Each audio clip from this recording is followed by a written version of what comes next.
What now? Yeah. You knew I was going to do that. Hello, right, Gunnerstown Pubcast. This is a warning. This podcast may not be suitable to listen to with people under the age of 18 or people that work for or indeed of any control or practice to do with any referee or VAR scenario. Joining me, pressing the buttons tonight, is Paul. Hello, Paul. Fucking hell. Also joining me is Charlie. Yeah, same. Fuck off. Right. I think the only suitable thing we can do really is we'll just take it in turns to just slag off the VAR and the officials and see what happens, really. To me, we've absolutely bossed the first half. We could have been 3 or 4 up quite easily, hit the woodwork twice. And then, for some inane reason, they get one chance right at the death. I'd even written out my half-time. This is what bugs me. I'm sitting there and I've already written out my half-time tweet saying how we should have been 3 or 4-0 up. And then that fucking happens. To me, it weren't a foul. It wasn't a deliberate foul. If it was an unintentional foul, then that's not a red card. And it's just a complete balls up for me. There's no way in the world that I would have given that as a penalty or given that as a red card. And from there, that was it. That was the end of the game. It was game over at that point. Right, who wants to go first? Flip a coin. I'll go first. Go on. So, first half, as we said, genuinely, as you've mentioned, Gav, already, I thought we had one of our best 45 minutes that we probably had this season. We were good going forward, attacking, flowing, creating lots of chances, getting lots of shots off. Certain players really stepped up, like Pepe, looking really good. Saka was excellent again. And I'm not even talking about a decision yet. When that guy went through, it was over the allotted time as well. It was like the 2 minutes injury time was over. So the game carried on longer than it should have.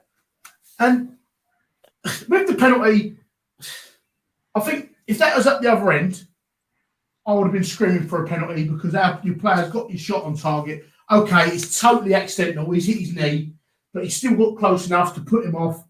For me, it is a penalty. I've got no qualms with the penalty.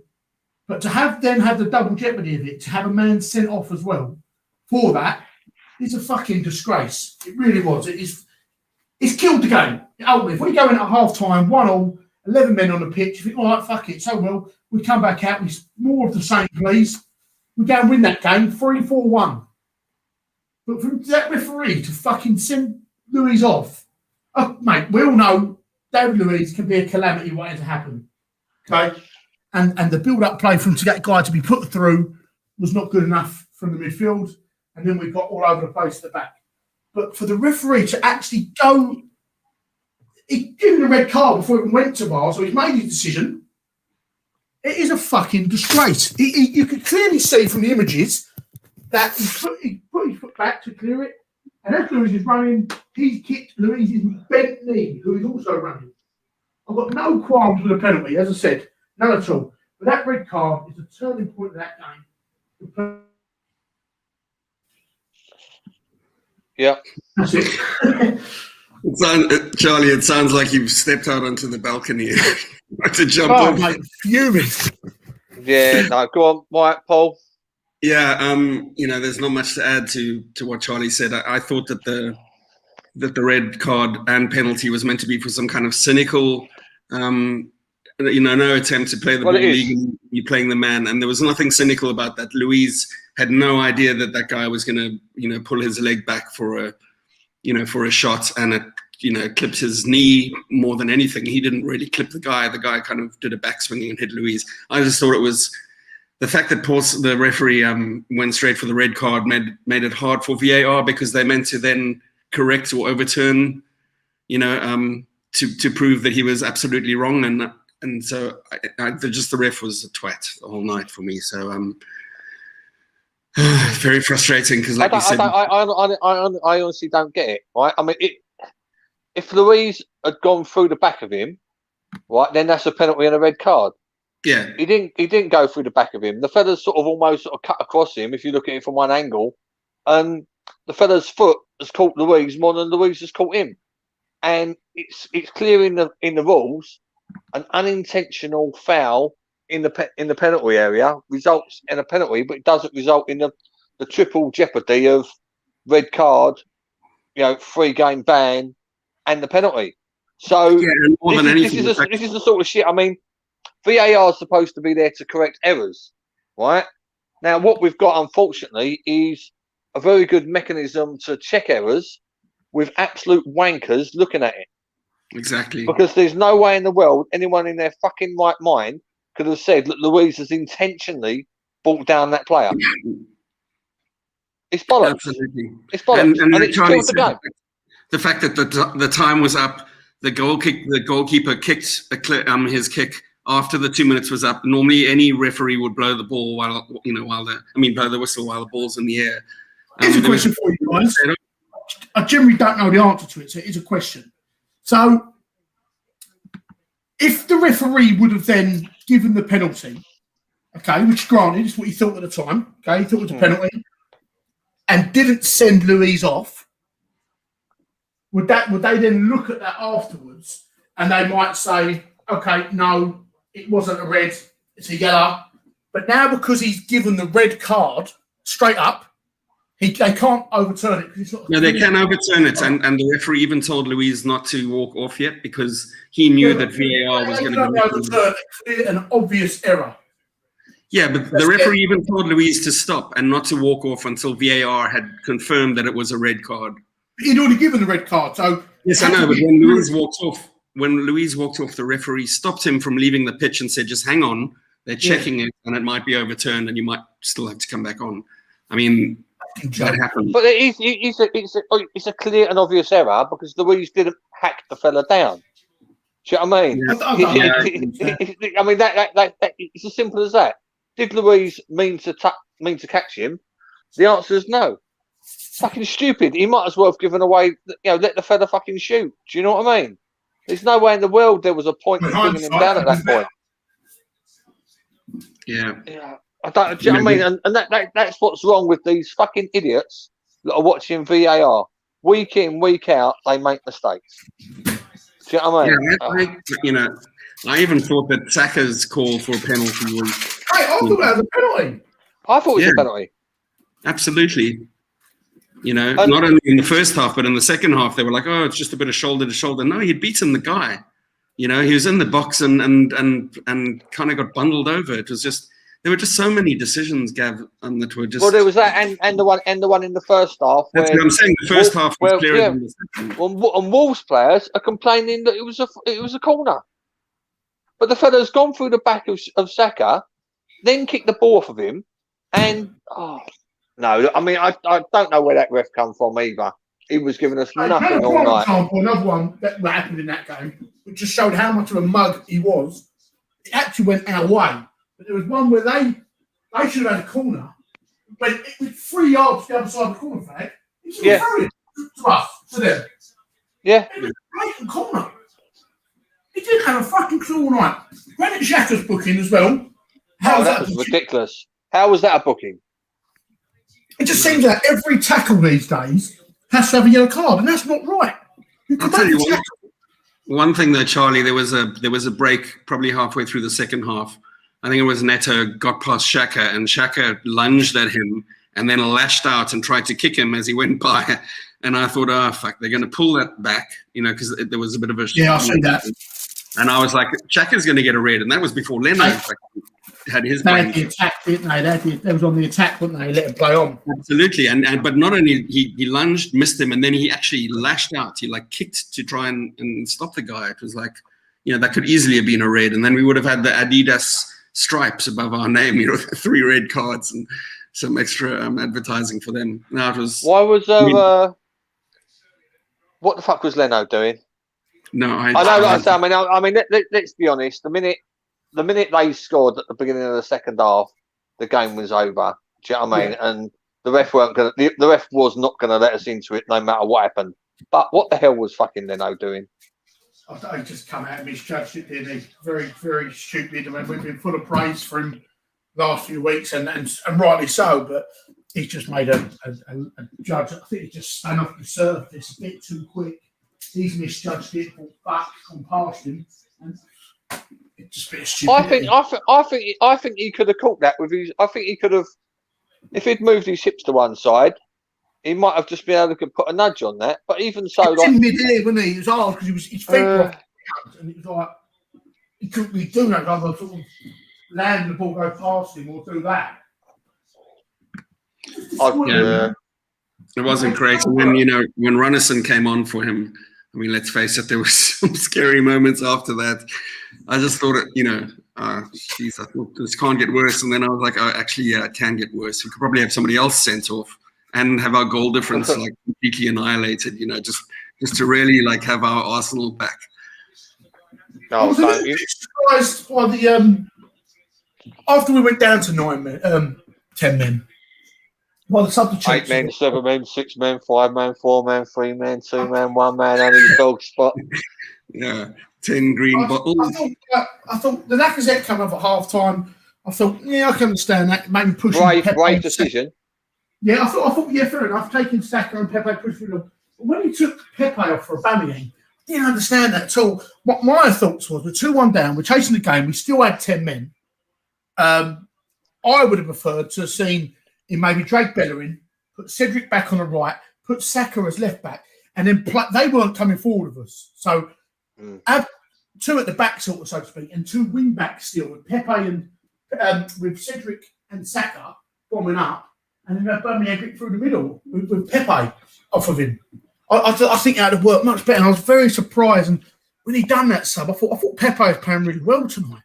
He looked much better, and I was just a little bit baffled by why he done that. To be honest with you, I thought he was going to take Smith Rowe off. Yeah, I thought he would have either take Smith Rowe off and again put Xhaka as one of the centre backs. Do you know what I mean? That's what I thought because Lacazette can play deep, but I thought what I did was a brave attacking move. By literally saying, well, all right then, we're just going to get the ball off you and then we're going to run at you a pace from wide. So I thought it was a brave move from him how he done it. But like I say, obviously, their goal killed us, didn't it? Anyone watching this Man United game, first minute, red card, fucking hell. I'm about 30 seconds behind you. I'm sorry, mate. Cheers, red card, first minute. It's all right. It's only on because it's on. I wouldn't watch this game if you paid me normally. I've got it on in the background, but I don't know. Yeah, there were some positives, and probably I will. Like everybody knows, we're going to focus on Leno and Luiz, and the fact that we really shot ourselves in the foot, and we turned a great winning opportunity into like a fiasco that was just really terrible to watch. But at the same time, that Sacco chance on the 30th. And 30 seconds in, I think he had that shot off the bar. He had one great shot. He had a penalty call. I've just seen it. Saka was just he was brilliant. Yeah, sorry.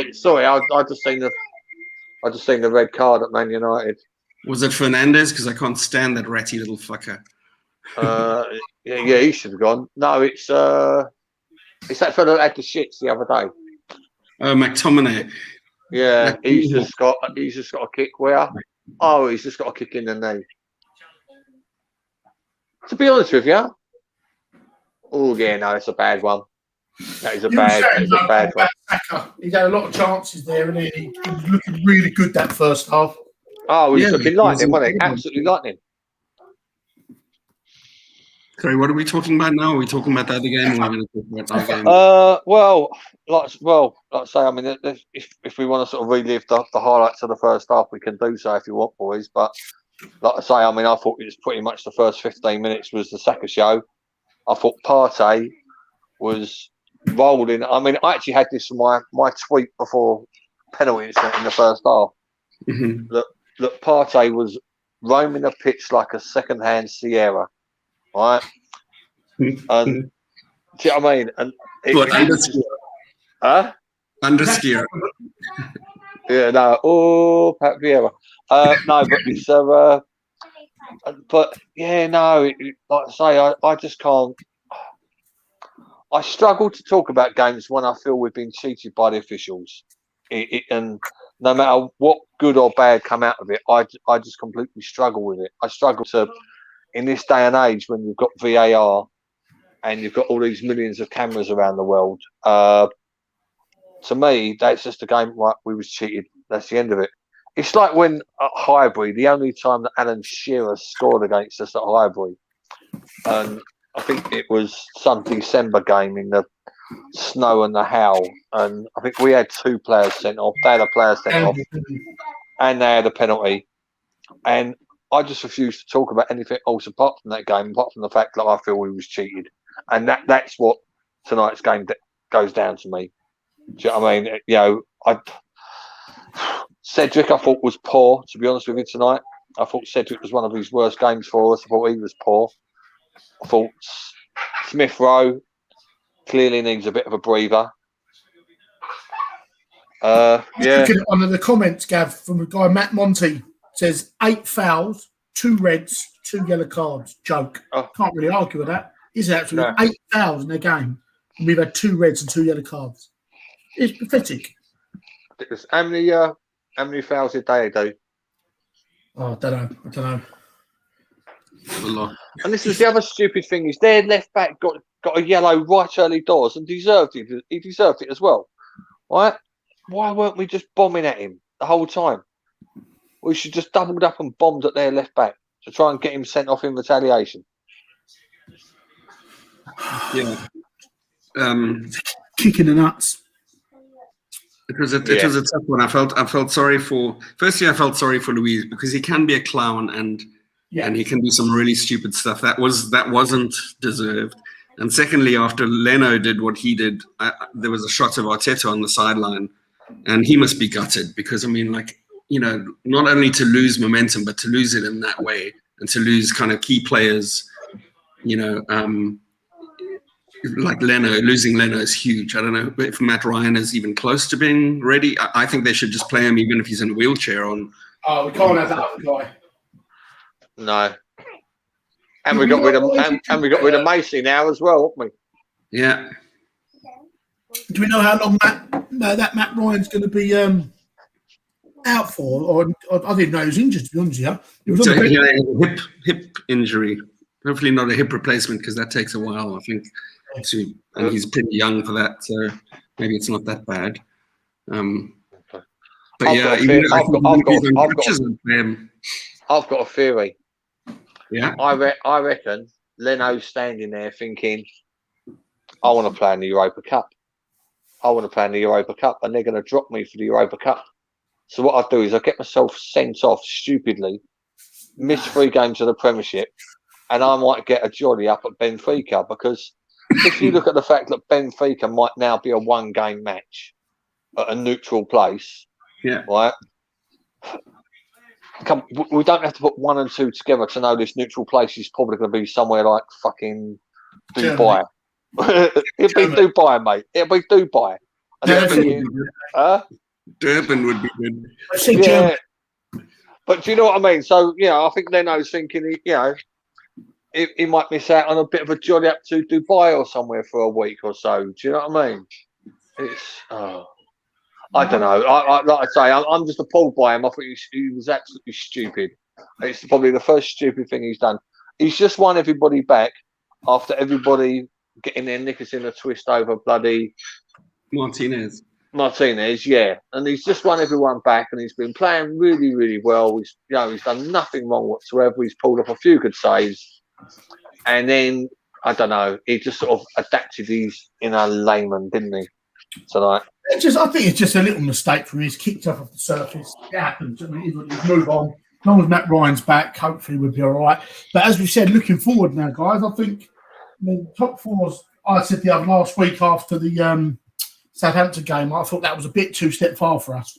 But Europa League is our main thing now. I think we need to make sure that we're in tune, playing well, getting people ready back for that.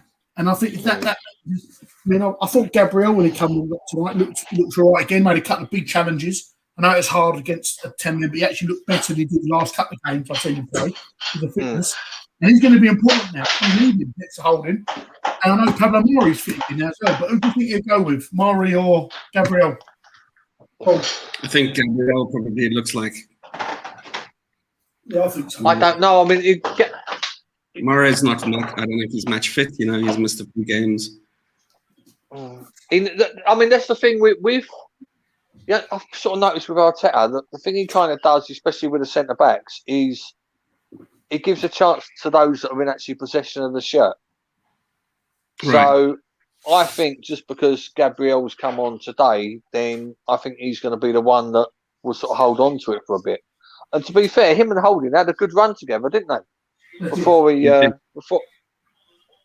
think he got COVID, but it's how he recovers from that as well. Because I mean, if he's had COVID, he might still have breathing issues, which might mean he ain't going to last 90 minutes. So it might be who at the two can last the 90 minutes. Right. You know, there's a part of Gabriel's game that was kind of creeping in the last. You know, he got the red mist and almost got himself sent off. That I think it was against. Who was it? Brighton or Southampton? Something that was recent. And you know, there's that side to his play that we don't need right now. We don't need somebody who's kind of going to, you know, bumble around like a bull in a china shop. There was something about Mari that I liked. He was quite cool. You know, Rob Holding's been pretty calm. I think Mari is a better partner. I think Gabriel still has a little bit of a loose cannon in him. Maybe he's still young. He's still young. I mean, these centre backs, even Holding is young for a decent centre back. Yeah. I mean, decent centre backs, 27, 28 to 30, 32. That's when you want. That's the prime. So they're both very, very young still for a centre back partnership. How old is Murray? I think he's around 26, 27. 26. So, right. I mean, even him, I mean, he should be sort of getting to his prime, if you know what I mean. But anyway, who we got next anyway? Is it Villa next? Villa. Maybe Leno didn't want to go up against Martinez. 27, Pablo Mari. 27. Until he's 28. Villa away. Next, tough game. We don't need Villa away after tonight, do we? Either, let's be honest with you. But like I say, Saka looks like he's all right for 90 minutes. Lacazette probably got a bit. He's fully fit.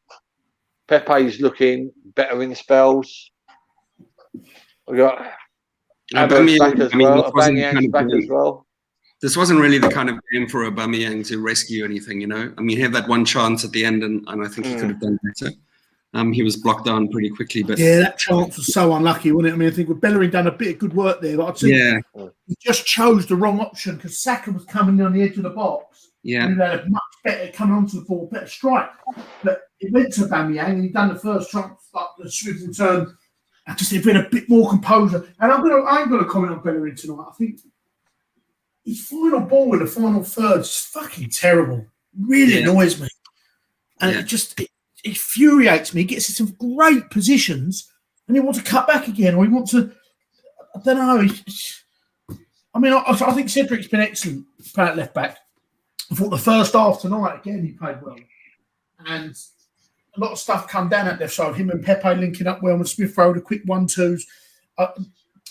I think, hopefully, as Steve Whittles just wrote here, is Tierney back for Villa? I fucking hope so, mate. God, yeah. Get him back, and then I would start Cedric at right back. I would. I just think he offers more going forward, and I think there's similar abilities defending. So, yeah, and you know, I would play Pepe on the left and Saka on the right because I just think it cuts out that shit from Pepe's game where he has to take extra touches and try and cut in. Pepe has done nothing wrong to be dropped, has he? He's been brilliant, I think. I thought he was good tonight.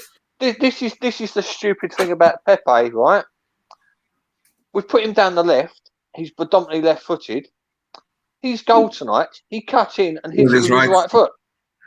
Why can't he do that on the other side of the fucking pitch? Because no one was expecting that. It's his like hidden weapon. I think he's so choreographed where people know he's going to cut back on. The defenders are already there to block it. So yeah.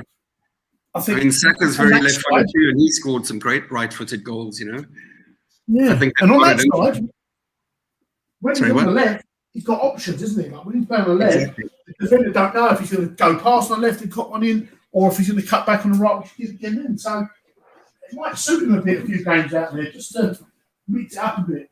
But I don't know. It's just too much. One, I think we just need to dust off, forget about it, and move on to the next. And hopefully we can pick up with 3 points. Yeah, because there's some convincing things, going on elsewhere. I mean, with Spurs being Spurs, they look like they're in a kind of negative spiral. Touch wood that stays with, without Kane, they're useless. We could have gone above them tonight. We should have. We should have gone above them and Chelsea. And this was a bit more clinical. We've had ever, I think. Yeah, long time. I mean, you could say if we was a little bit more clinical, with 2 of the shots didn't hit the post and the bar and went in, and we was 3-0 when they had the penalty, we could have ridden it out quite easily. Because Wolves were absolutely dreadful the first half, absolutely dreadful. We made but they've ended up with 3 points against us. It's ridiculous. Listen, it was like, what would you say? It was like 1, 2, 3. It was like 15 against 10. It's hard to win. Yeah. Anyway, and think that like we've been hard done by, but like we seriously have been fucking hard done by. I think that was a travesty. Yeah, you're right, Paul. I'm not one normally to moan at referees. I think it is what it is. We normally get the rub of the green. I mean, I thought tonight the offside goal that we scored in the first half for the letter of the law and the offsides, it was a clear offside. Lacazette's foot was offside. Okay, granted, it wasn't one that he meant that it's not properly offside, but the way decisions are going, for me, that is a blatant offside. I thought the penalty was a blatant penalty, but the red card, it changed the game. Yeah. The game, and it was so wrong. It was fucking bollocks. Yeah, fucking we killed us. We don't lose that game if we go in at half time 1-0 with 11 men in that pitch. We still win that game. We probably win that game. We probably win that game by 3 goals.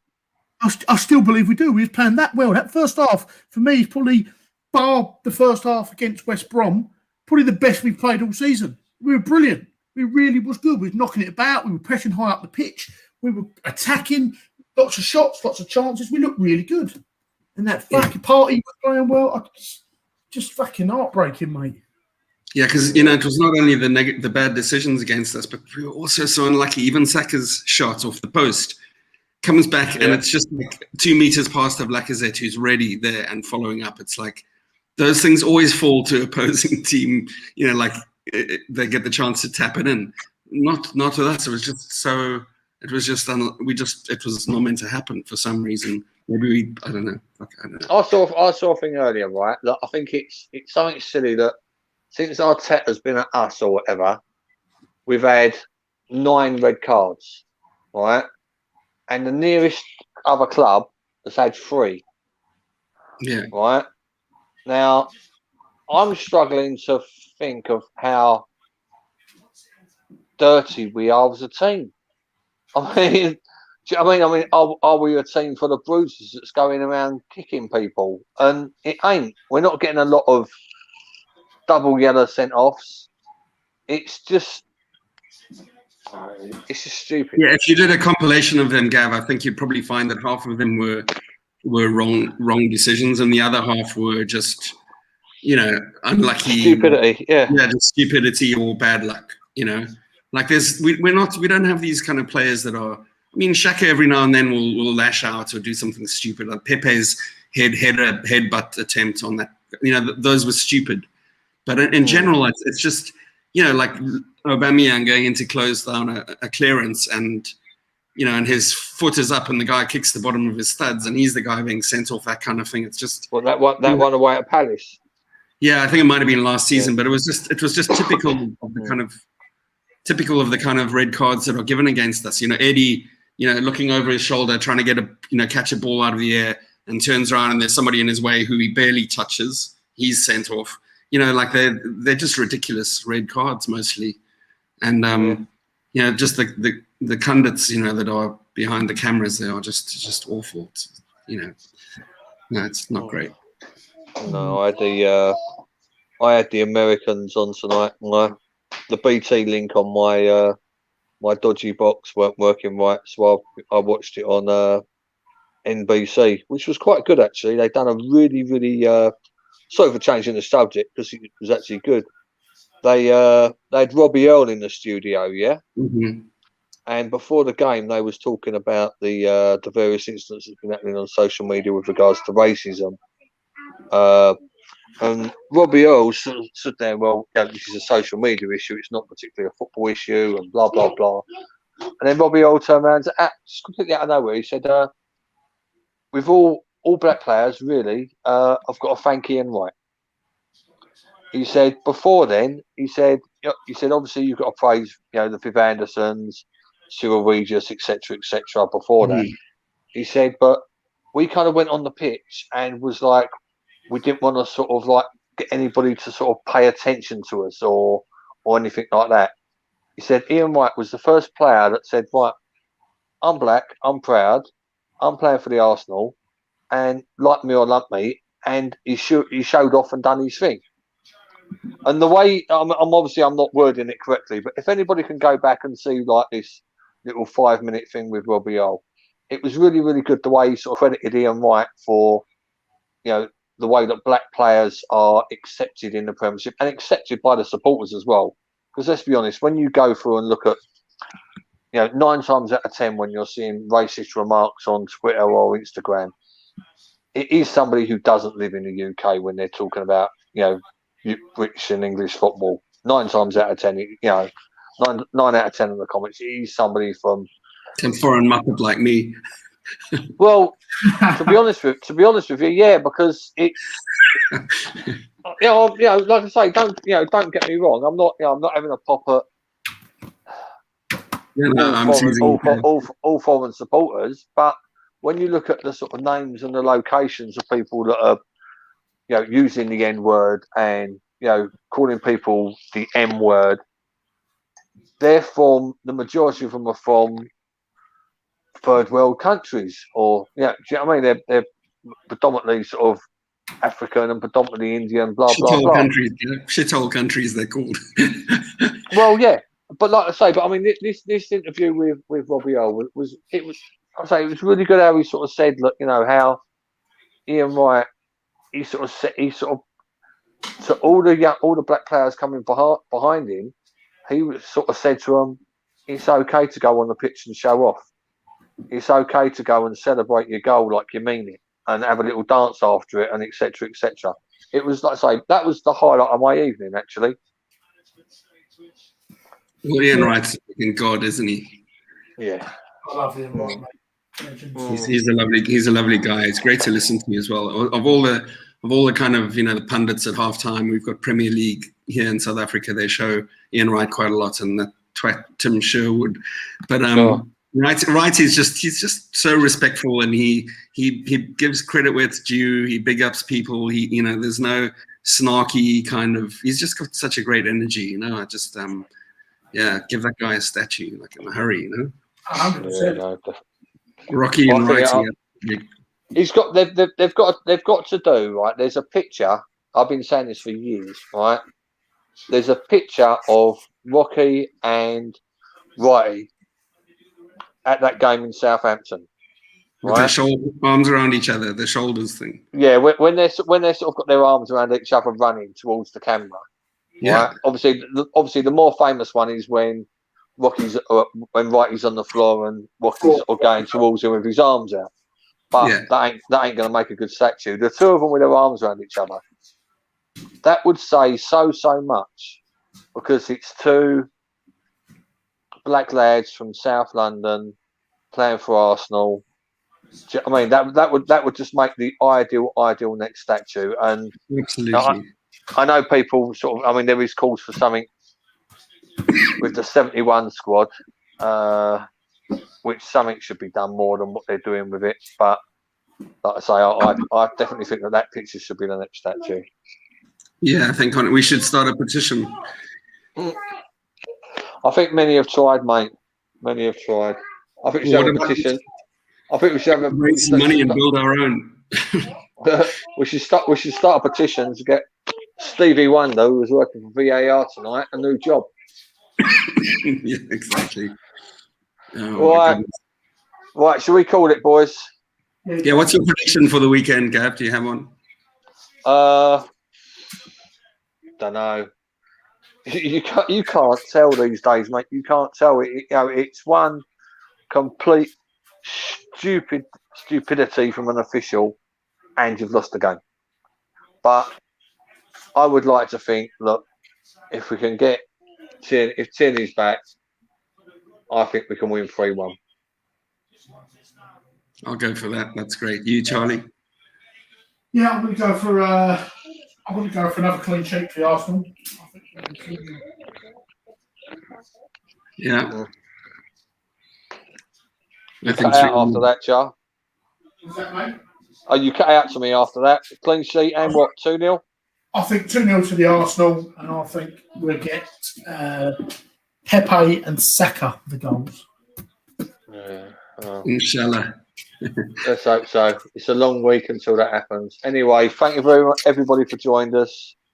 Thank you, everybody, for your comments. And yeah, we've been screwed tonight, but we go again. Up the Arsenal. We go again. Up the Arsenal.